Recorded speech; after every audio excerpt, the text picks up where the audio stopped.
Rui, você fala nas suas palestras justamente sobre isso, sobre a reinvenção pessoal diante das adversidades da vida, né?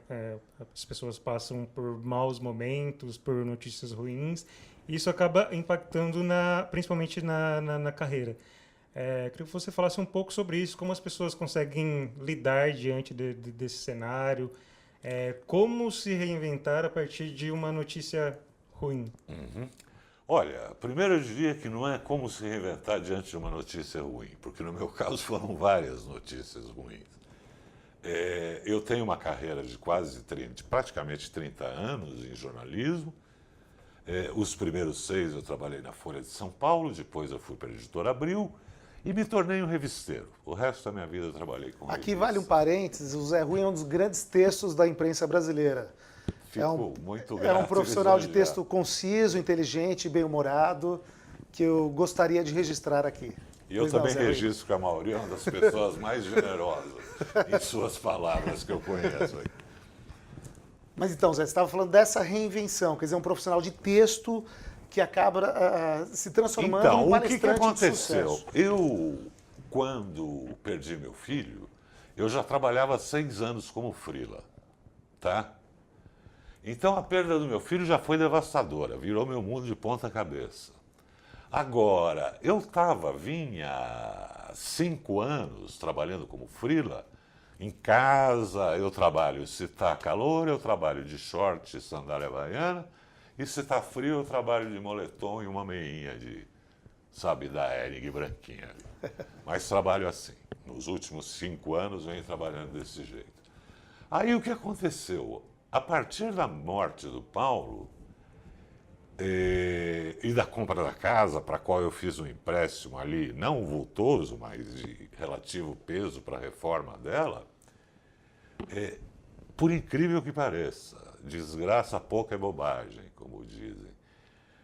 Naquele momento, as minhas perspectivas profissionais, as principais revistas para as quais eu trabalhava, começaram a entrar em crise.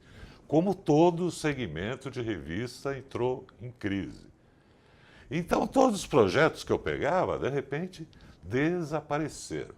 Então, eu estava órfão de um filho, para usar uma expressão, sem trabalho e sem rumo.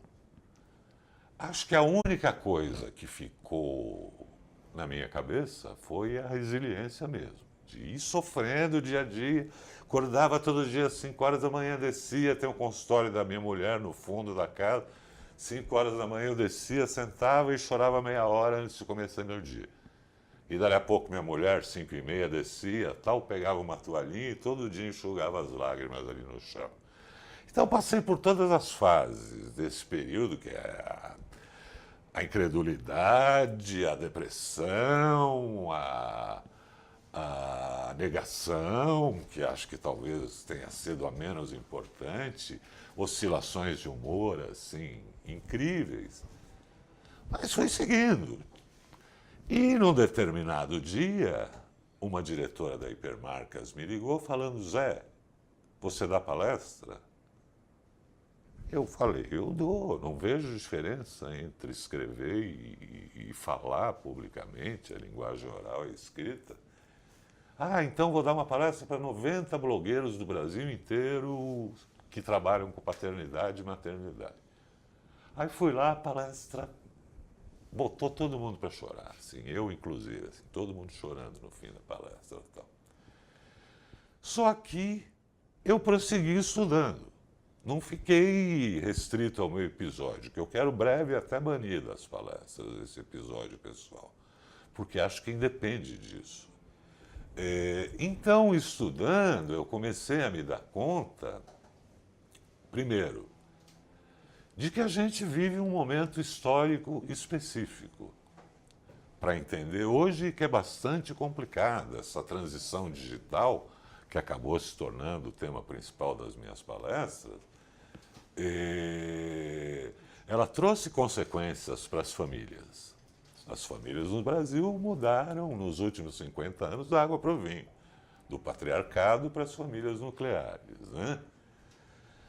O resto dessa história é uma tentativa diária da minha parte de me reerguer.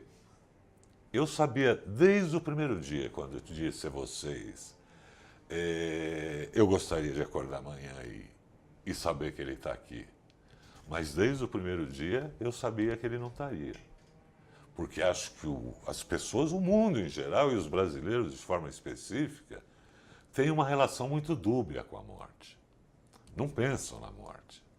Não pensa na morte, é a única coisa que você pode pensar o que você quiser, pode fazer o que você quiser, que, como diz Jesus... Zé, eu ia perguntar até isso também. O brasileiro ainda tem esse tabu com a morte, não sabe enfrentar? Tem. Brasileiro, como todo mundo morre de medo de morrer, não adianta dizer que não. Agora, eu aprendi a duras penas a encarar o que se chama de a condição humana. A condição humana é essa. A gente nasce, vive, não sabe até quando, não sabe em que circunstâncias. Tem um sermão de Jesus que eu acho muito bonito sobre as preocupações da vida, se chama Sobre as Preocupações da Vida, em que os apóstolos estavam lá falando, pô, estamos passando fome, estamos dormindo na chuva, estamos não sei o quê. Será que Deus está ajudando a gente mesmo? Em que Jesus vira e fala, ele usa até essa célebre expressão, olhai os lírios do campo, vê se eles precisam ficar reclamando para Deus dar o que eles precisam. Tá? E no final ele diz, quem, por mais sábio ou poderoso que seja, poderá adicionar um instante sequer à própria vida. Então a grande verdade da morte é essa. E a segunda grande verdade é que, na maioria das vezes, ela é muito dolorosa e requer um tempo de reciclamento, de autorreconstrução, a que eu chamo reinvenção pessoal.